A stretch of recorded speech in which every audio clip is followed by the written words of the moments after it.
नमस्कार, आप सभी का स्वागत है तिरुचिरापल्ली से रामेश्वरम और रामेश्वरम से मदुरई तक की ट्रेन जर्नी में। ये ट्रेन है 16,525 केएसआर बेंगलुरु एक्सप्रेस, जो कि डेली कन्याकुमारी से सुबह 10:10 पर रवाना होकर अगले दिन सुबह 7 बजे केएसआर बेंगलुरु पहुंचाती है। ये ट्रेन है 16,779 रामेश्वरम एक्सप्रेस, जो कि हर मंडे, वेडनेसडे, फ्राइडे और सैटरडे को सुबह 11:55 पर तिरुपति से रवाना होती है और अगले दिन सुबह 4:35 पर रामेश्वरम पहुंचाती है।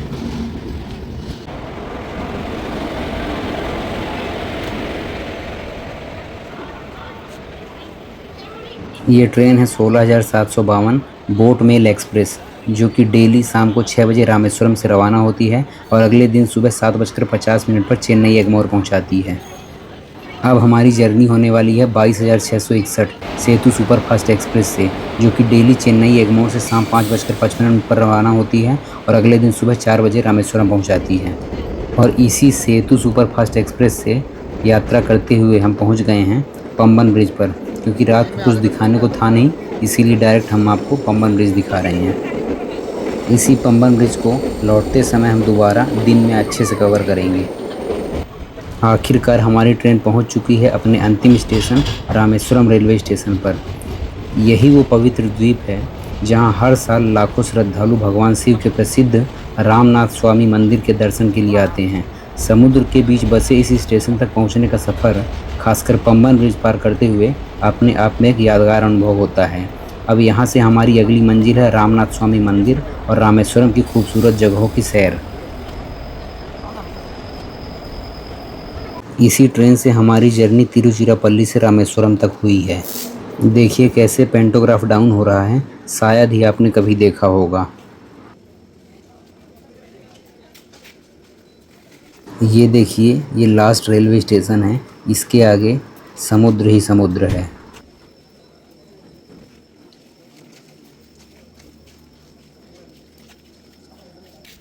अब हम यहाँ से बाहर निकल रहे हैं रामनाथ स्वामी टेम्पल जाने के लिए।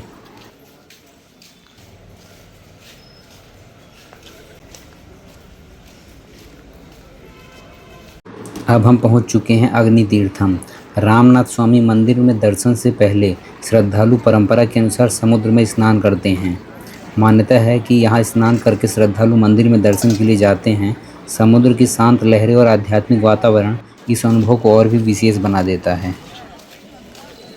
अब आप जिस भव्य गलियारे या कॉरिडोर को देख रहे हैं, वह रामनाथ स्वामी मंदिर का प्रसिद्ध कॉरिडोर है। इसे दुनिया के सबसे लंबे मंदिर कॉरिडोरों में गिना जाता है। लगभग 1200 से अधिक खूबसूरती से तराशे गए पत्थर के स्तंभ इस गलियारे को अद्भुत बनाते हैं। इसकी भव्यता, वास्तुकला और आध्यात्मिक वातावरण हर श्रद्धालु और पर्यटक को मंत्रमुग्ध कर देता है।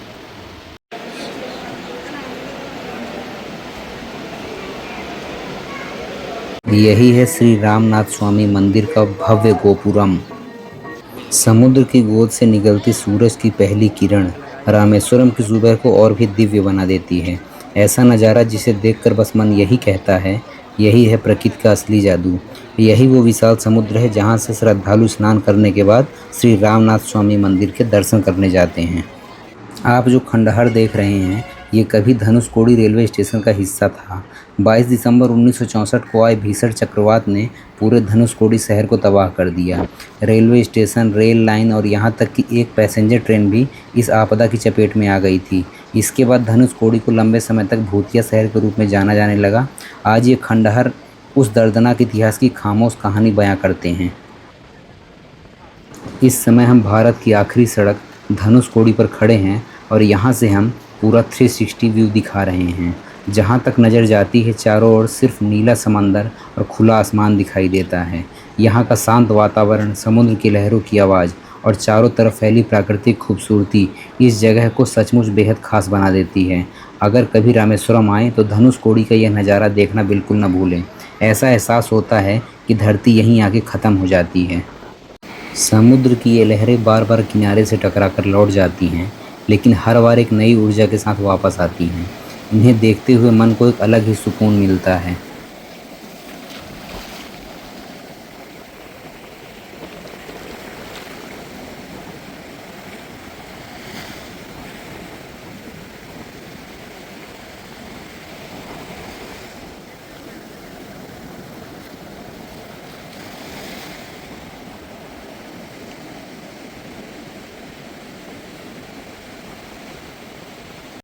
नीले समंदर की उठती गिरती लहरें और उनकी मधुर आवाज़, यही है धनुषकोडी की असली खूबसूरती। यहाँ हर लहर प्रकृति का एक नया संगीत सुनाती है। धनुषकोडी के इस समुद्र को देखकर ऐसा लगता है जैसे समय कुछ पल के लिए ठहर गया हो। दूर तक फैला नीला पानी और लगातार आती जाती लहरें इस जगह को और भी यादगार बना देती हैं।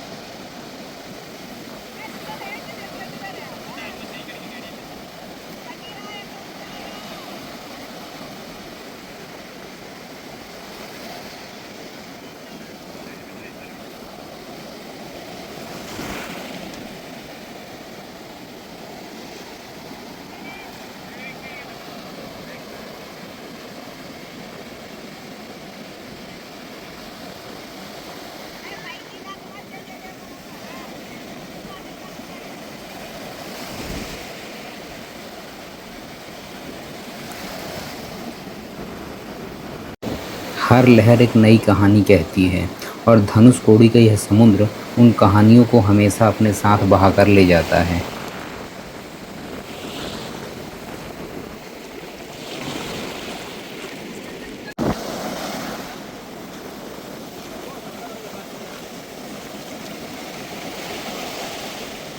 धनुषकोडी की सबसे खास बात यह है कि यहाँ एक तरफ की समुद्री लहरें काफ़ी तेज और उग्र हैं, जबकि दूसरी तरफ का समुद्र एकदम शांत नज़र आता है। इसका कारण दोनों ओर की अलग-अलग समुद्री धाराएं हैं। यही अनोखा नज़ारा धनुषकोडी को भारत की सबसे खास जगहों में से एक बनाता है। समुद्र के किनारे खड़ा यह लाइट हाउस समुद्र में रास्ता भटकने वालों को सही दिशा दिखाता है। ये है भगवान शिव का नटराज स्वरूप, जहाँ हर मुद्रा में दिव्यता और हर कदम में सृष्टि का रहस्य समाया है। इनके दर्शन मन को अद्भुत शांति और आध्यात्मिक ऊर्जा से भर देते हैं। देखिए रामेश्वरम रेलवे स्टेशन बाहर से कैसा दिखाई देता है। अब हम पहुंच चुके हैं रामेश्वरम रेलवे स्टेशन पर और अब हमारी यात्रा यहां से मदुरई तक होने वाली है।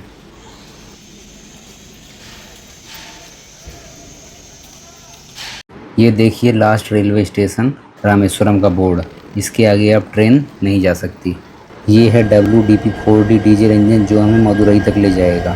ये ट्रेन है 16,104 ताम्बरम एक्सप्रेस, जो कि डेली रामेश्वरम से शाम 4 बजे रवाना होती है और अगले दिन सुबह 3:45 पर ताम्बरम पहुंचाती है। अब हमारी ट्रेन का डिपार्चर हो रहा है रामेश्वरम रेलवे स्टेशन से, जो कि इस रेलवे लाइन का अंतिम स्टेशन था।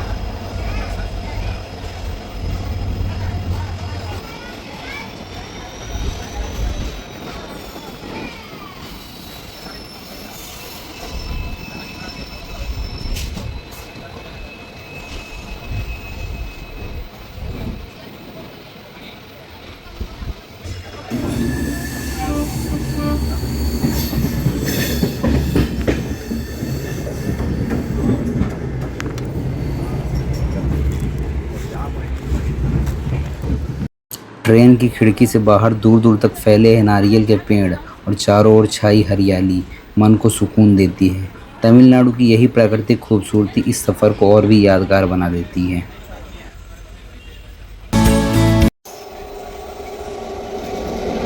ये ट्रेन है 16,343 अमृता एक्सप्रेस, जो कि डेली तिरुवनंतपुरम सेंट्रल से रात 8:30 बजे रवाना होती है और अगले दिन दोपहर 12:15 पर रामेश्वरम पहुंचती है। रामेश्वरम से मदुरई तक का यह सफ़र सिर्फ मंजिल तक पहुंचने के लिए नहीं, बल्कि रास्ते की खूबसूरती को महसूस करने के लिए भी है। नारियल के बाग और हरी भरी वादियाँ इस यात्रा को और मनमोहक बना रहे हैं। एक तरफ हवा में झूमते नारियल के पेड़, दूसरी तरफ हरियाली से ढकी धरती। ऐसा लगता है जैसे प्रकृति ने इस रास्ते को अपने सबसे खूबसूरत रंगों से सजा दिया हो।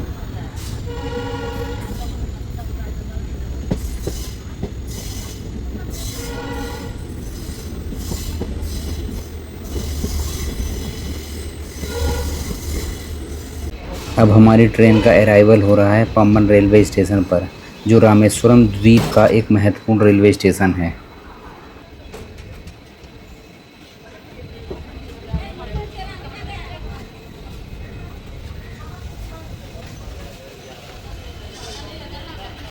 अब हमारी ट्रेन का डिपार्चर हो रहा है पम्बन रेलवे स्टेशन से। इसी स्टेशन के पास स्थित है विश्व प्रसिद्ध पम्बन रेलवे ब्रिज, जो रामेश्वरम को भारत की मुख्य भूमि से जोड़ता है। समुद्र के बीच से गुजरती ट्रेन और चारों ओर फैला नीला पानी इस जगह को भारत के सबसे खूबसूरत रेलवे रूट्स में शामिल करता है। सामने एक साथ दिखाई दे रहे हैं पम्बन के 3 शानदार चेहरे। एक और है ऐतिहासिक पम्बन रेलवे ब्रिज, जिसने दशकों तक लाखों यात्रियों को रामेश्वरम तक पहुंचाया।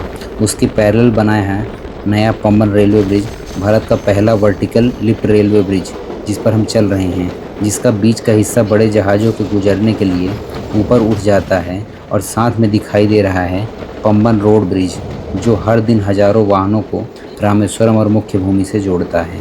एक ही जगह पर इतिहास, आधुनिक इंजीनियरिंग और सड़क परिवहन का ऐसा अद्भुत संगम शायद ही कहीं और देखने को मिले। 2 किलोमीटर लंबे इस ब्रिज पर भले ट्रेन की रफ्तार धीमी हो जाए, लेकिन दिल की धड़कनें तेज हो जाती हैं। चारों ओर सिर्फ समुद्र और ऐसा एहसास जिसे शब्दों में बयां करना आसान नहीं है। अगर भारत में कोई रेल सफ़र एक बार ज़रूर करना चाहिए तो वह है पम्बन रेल ब्रिज का सफ़र। यहाँ मंजिल से ज़्यादा खूबसूरत रास्ता होता है। समुद्र के बीच दौड़ती ट्रेन का यह अनुभव हर रेल प्रेमी के लिए किसी सपने से कम नहीं है। जैसे ही ट्रेन समुद्र के ऊपर से आगे बढ़ती है, हर पल कैमरे के साथ साथ सबके दिल में हमेशा के लिए कैद हो जाता है।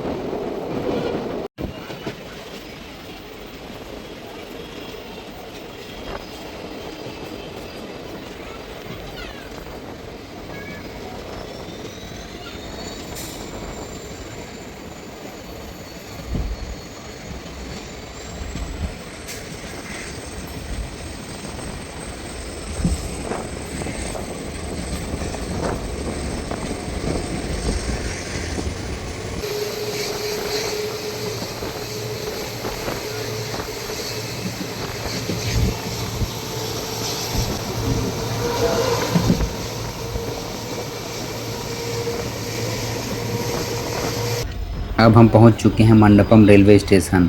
यहीं से रामेश्वरम द्वीप का सफ़र पीछे छूट जाता है और ट्रेन मुख्य भूमि में प्रवेश कर जाती है। पंबन ब्रिज और समुद्र के यादगार नज़ारे अब यादों का हिस्सा बन चुके हैं, जबकि हमारा सफ़र मदुरई की ओर आगे बढ़ रहा है। अब हमारी ट्रेन का मंडपम रेलवे स्टेशन से डिपार्चर हो रहा है और जो पंबन रेलवे ब्रिज है वो मंडपम से पंबन के बीच में पड़ता है।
जहाँ तक नज़र जाती है वहाँ तक नारियल के ऊंचे ऊंचे पेड़ दिखाई देते हैं।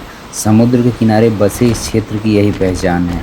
ठंडी हवाओं में झूमते ये पेड़ इस सफ़र की खूबसूरती को कई गुना बढ़ा देते हैं और हर पल को प्रकृति के और करीब ले आते हैं।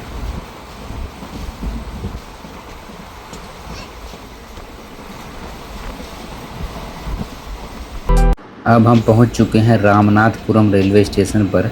इतिहास और संस्कृति से जुड़ा एक महत्वपूर्ण शहर है। रामेश्वरम से लौटते हुए यह स्टेशन हमारी यात्रा का एक अहम पड़ाव है, जहां से तमिलनाडु की खूबसूरती का एक नया रंग देखने को मिलेगा।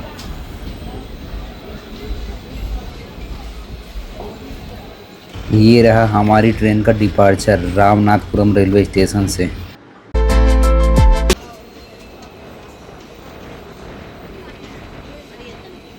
अब हमारी ट्रेन का अराइवल हो रहा है परमकुड़ी रेलवे स्टेशन पर।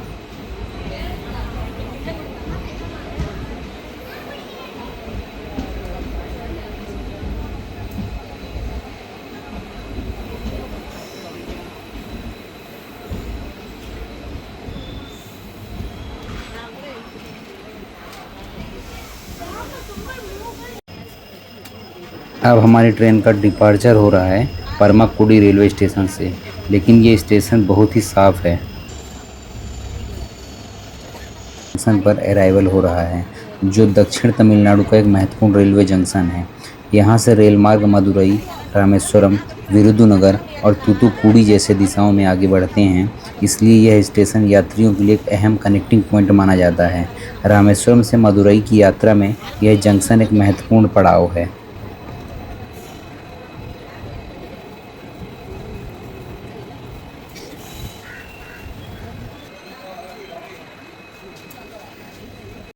अब हमारा डिपार्चर हो रहा है माना मदुरई रेलवे जंक्शन से।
अब हमारा अराइवल हो रहा है राजगंभीरम नाम के छोटे से रेलवे स्टेशन पर।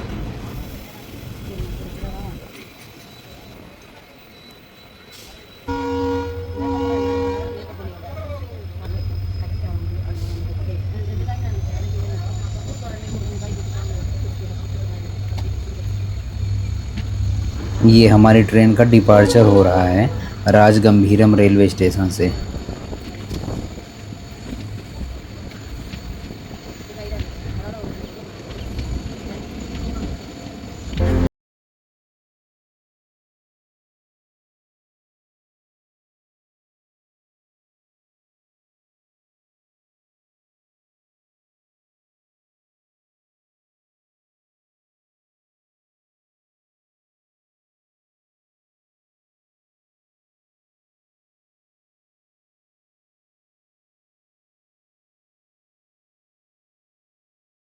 रास्ते में दूर दूर तक फैले केले के खेत दिखाई दे रहे हैं। तमिलनाडु भारत के प्रमुख केला उत्पादक राज्यों में से एक है और यहाँ बड़े पैमाने पर केले की खेती की जाती है। यह हरियाली इस सफ़र को और खूबसूरत बना देती है।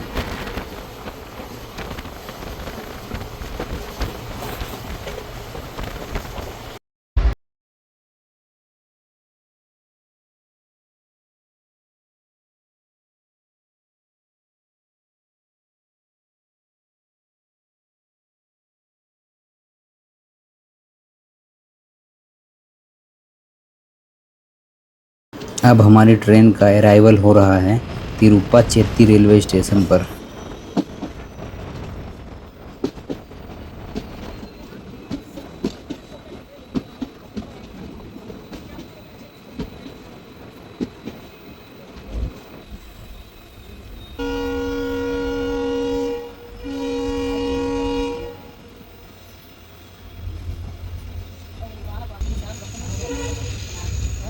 अब तिरुप्पाचेत्ती रेलवे स्टेशन से हमारा डिपार्चर हो रहा है।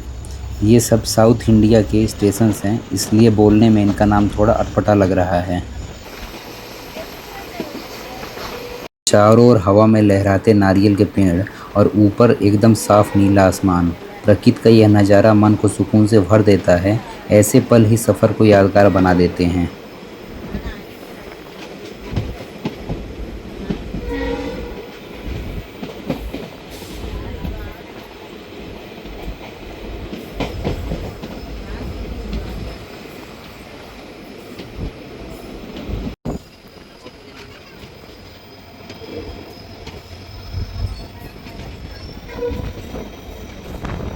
अब हमारी ट्रेन का अराइवल हो रहा है तिरुपुवनम रेलवे स्टेशन पर।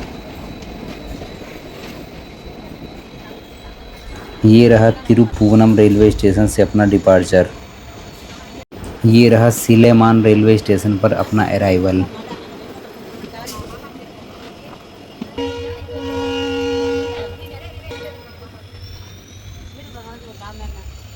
अब सीलेमान रेलवे स्टेशन से अपना डिपार्चर हो रहा है।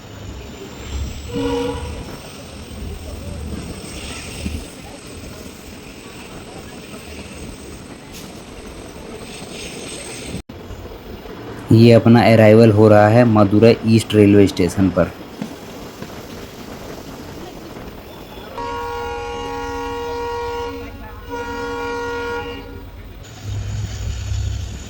ये रहा मदुरै ईस्ट रेलवे स्टेशन से अपना डिपार्चर।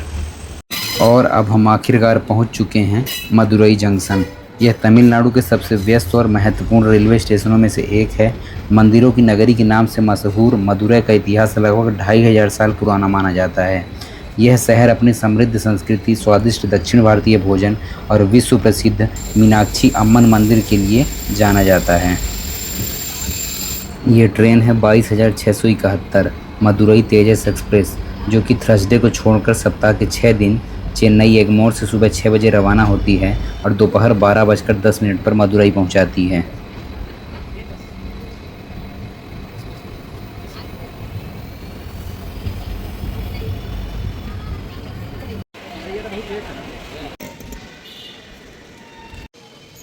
सामने जो दिखाई दे रहा है यही है मदुरै का विश्व प्रसिद्ध मीनाक्षी मंदिर। लगभग 2000 साल पुराने इतिहास वाला यह मंदिर देवी मीनाक्षी और भगवान सुंदरेश्वर यानी भगवान शिव को समर्पित है। इसके रंग बिरंगे और ऊंचे गोपुरम, जिन पर हजारों देवी देवताओं की मूर्तियां बनी हैं, द्रविड़ वास्तुकला का अद्भुत उदाहरण है। हर साल लाखों श्रद्धालु और पर्यटक इस भव्य मंदिर के दर्शन करने आते हैं। मदुरै की पहचान और दक्षिण भारत की सांस्कृतिक विरासत का यह मंदिर सचमुच देखने लायक है।